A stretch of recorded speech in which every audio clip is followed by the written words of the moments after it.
Book 1 of the Eyes Afire saga, Rise of the Warrior. Native American Creed Prophecy, the year 1896. In the not-too-distant future, when the earth is dying and mankind have become slaves to their own greed, there will rise a great and mighty warrior, one chosen by the Great Spirit to bring balance to the earth and save mankind from their own destruction. This warrior will have eyes of fire. Chapter 1, Day at the Park, the Not-Too-Distant Future. Rachel Robertson stood in front of the bathroom mirror admiring her figure. She turned sideways and put her hand on her hip and moved her shoulder back and forth while she made flirtatious facial gestures at herself in the mirror. Not bad for 38, she thought while she pulled a brush through her wavy, long red hair. Sebastian always adored my body. He always said he loved my creamy, soft skin. She smiled. He never could keep his hands off of me. She stopped brushing her hair and started to frown, then thought, until that stupid bitch Tiffany started working for him.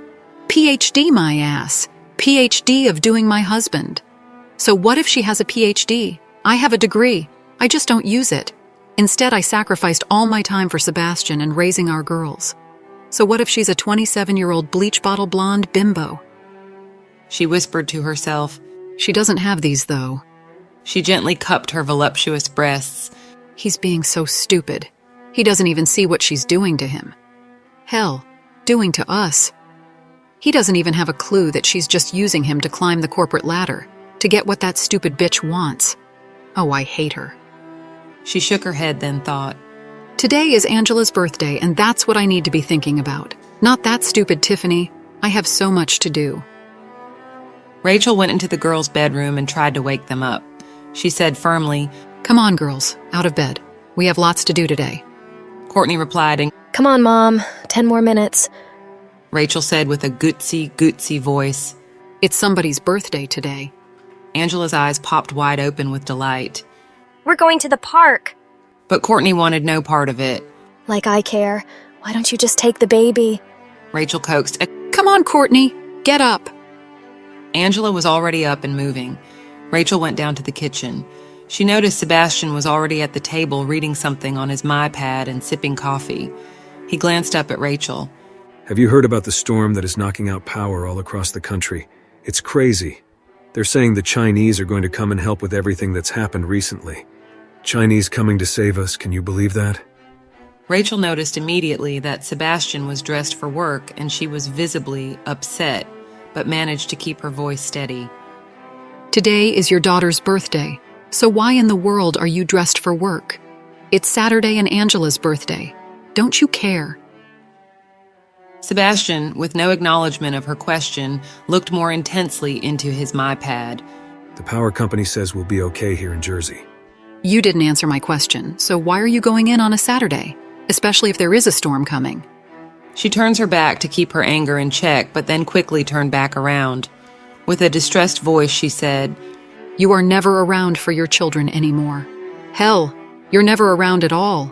You're always too busy at work with that stupid assistant, Tiffany. Sebastian, feeling guilty and not really knowing how to handle the situation, replied, I just have to go in to take care of a couple of things. I promise I will be back in time for Angela's party. Sebastian picked up his MyPad and almost ran out the door. Rachel was in close pursuit after him. He jumped into his Mercedes in the driveway. Rachel glared at him with her arms crossed on the front stoop. Rachel called out hopefully, do you really have to work today? Sebastian closed the door, blew her a kiss from behind the glass, and mouthed to her, see you soon. Rachel gave him the finger back with a frown. Then she glanced across the street and felt a little embarrassed when she noticed her neighbor, Jonas Ackerman, watching their little drama. She was embarrassed, but out of courtesy she smiled and waved. Jonas looked up and didn't acknowledge her because of the squadron of military helicopters coming overhead, headed inland. It made Jonas wonder what was going on. He had never seen a squadron of helicopters flying over New Jersey before and quickly went back inside to check the news. Rachel thought to herself, Jonas always seemed to be in his yard working, ever since his wife passed away. I guess it's been about 5 years now. He never forgave himself for not being there for her when she had that stroke. I feel so bad for him. It wasn't his fault that he was hunting at the time. She laid there for a couple of days and laid dead for a couple more. And then he found her. That was just terrible. The thought made Rachel shudder. Rachel went back inside to make sure the girls were getting ready to go. When she entered Angela's room, Angela was already dressed and combing her hair. Mama, will you pin this bow in my hair? Rachel snapped it into her curly, reddish blonde hair. She looks down at her adoringly and said, "Who's my birthday girl?" Angela looked up at her with her freckled face just glowing and the most adorable smile. Rachel thought, "My beautiful baby girl." when she went to check on Courtney. She was still in bed. Courtney defiantly pulled the covers over her head. I don't want to go, Mom. The park is for babies. Rachel patiently pleaded. "Come on, Courtney. It will be fun." Courtney shook her head no. I doubt that. On that note, Rachel lost her patience. "Courtney, I said let's go." Courtney dragged herself out of bed, stomped toward the bathroom, and snarled. Fine. After a while, both girls were ready to go, and they headed out for the bakery. When they arrived, Rachel said, "Courtney, leave your phone in the car. You're on that thing all the time." Courtney whined. Why, Mom? "I just told you why. Now let's go." When they walked into the bakery, the aroma of fresh-baked bread and pastries was tantalizing. The woman behind the counter showed Angela her cake. It had penguins holding balloons on it with 8 pink candles. She loved penguins. Angela couldn't contain her excitement. Mom! Angela gasped. Mom, I love it! She gasped again. "Angela, do you have your inhaler?" No, Mom, I forgot it. She wheezed. Courtney taunted her. When are you ever going to learn how to breathe? Angela turned down her bottom lip and looked at the ground. Rachel started to fumble through her purse looking for Angela's spare inhaler. While she scolded Courtney, "Courtney, leave your sister alone. You are just like your dad. It's her birthday." there was a TV monitor up in the corner displaying a lovely blonde news person with a red dress on, talking to a strange-looking man. Courtney excitedly said, Look, they're talking about that girl. They call her Eyes Afire. Isn't that cool? The news person with a cynical tone said, So you're saying this rainbow warrior is some sort of prophet here to save the earth? The strange man responded, Yes, she is. She had prophecies about all these things that are happening.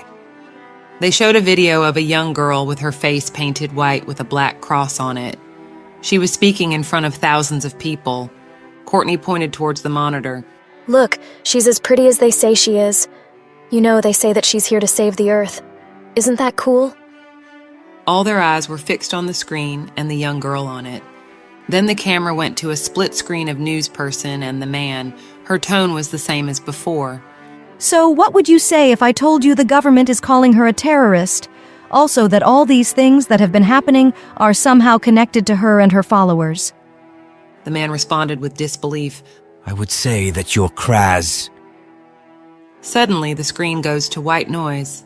The baker went to try to adjust it, but it was on every channel. Rachel pulls her girls toward the door. "Come on, girls, let's go."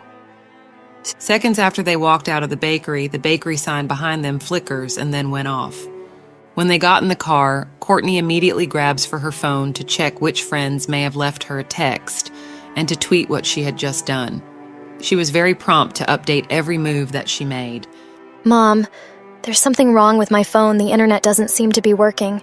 It's not taking my tweets. Rachel looked over at Courtney. "I'm sure the world is not going to end because you can't get a tweet out." Right before they got to the park, they had to pull over for a row of police cars flying down the street with their lights flashing, headed towards a dark cloud brewing in the horizon. Rachel said, "Girls, we better hurry. It looks like the storm is coming sooner than I expected." While Rachel stared at the dark cloud with an oddly worried look. Courtney pushed Angela out of the way to climb the stairs to the slide and called over her shoulder, Out of my way, runt. Then they raced to the swings. They both jumped on the swings, and Angela shouted, Push me first. "I can push you both at the same time." Courtney cynically said. I can swing myself. I'm not like the runt. I'm not a runt I can swing myself to. Rachel's mind started to drift, remembering coming to this same park for so many years with Sebastian. We sat in these very same swings and talked about what a great park this was, and how nice of a neighborhood, and how great it would be to raise a family here. Then she thought as she reached up to dry her eyes, If he only knew just how much I love him, how much we needed him. For the first time, it looked as if Courtney was finally having a good time. When Rachel's phone started to vibrate, it was Sebastian. Rachel, I'm sorry work is taking longer than expected. Meanwhile, at Sebastian's office, his personal assistant, Tiffany, tried to get his attention while he was on the phone. She began rubbing herself onto Sebastian's lap, teasing, trying to divert his attention back to her. Sebastian covered the phone and whispered, Tiff, not now. Tiffany looked over her shoulder and gave him a glare and continued to rub herself on him. Rachel turned away from the girls, covered the phone, and said, You sorry bastard. You promised you would be here. Sebastian, quick to respond as if he expected her being mad. Rachel, I'm sorry.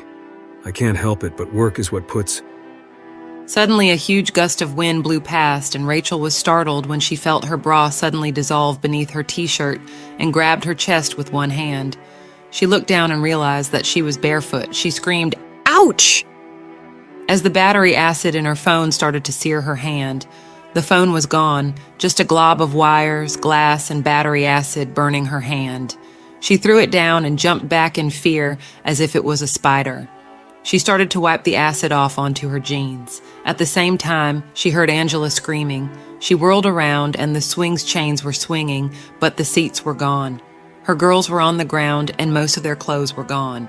She started to run to her girls, but stopped dead in her tracks when she realized that the walls on a building across the street were dissolving right in front of her eyes. She rubbed her eyes as she thought, Am I seeing things? She began to panic and said, What the hell is going on? She couldn't believe what she was seeing. Almost instantly, all the cars around the park turned shiny like a new dime, not a speck of paint on them. She watched the tires on the cars dissolve right in front of her. Suddenly, they started popping.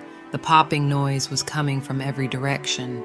Also, the sound of glass breaking all around her was unnerving. Some cars started catching fire. Suddenly, the sound of cars crashing started coming from every direction. She was terrified, she thought. What is going on? What could possibly do this? She started to feel nauseous. She didn't know if it was from the anxiety of what was happening or from ingesting this strange orange dust that was suddenly everywhere. Then she thought, What is this doing to me? The wind started stirring up more and more of this strange orange dust, to the point that she could barely see. Rachel, her brain swimming, ran to her girls and clutched them as tight as she could. They huddled like a ball in the middle of the park. Courtney looked up at her mom with a scared, bewildered look on her face. What's going on, Mama? Rachel looked all around with confusion, shook her head and whispered, I don't know, baby. I don't know.